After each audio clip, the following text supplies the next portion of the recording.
hello guys. Yan. Kita nyo yan, ito yung raw pyrite. Yan, makikita nyo, mabigat siya. Yung iba nagdududa na mayroon itong ginto. Iwan ko lang. Alam naman natin yung pyrite na may kasamang ginto yan pag sa ilalim ng lupa pinukay. Malalaki yung grano, kumikinang, kumikintab, no? So sa magnanais ng ganito, pwede kayo mag-PM sa akin kasi marami tayong mga extra nito.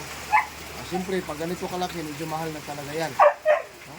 So, gusto nyo na pang display o pang ornament, o tawag dyan, pang lagay sa altar, pwede. Yan po. So, paunanan ko lang yan. Una, kasi ulan. Doon. Tapos, yun. Ito talagang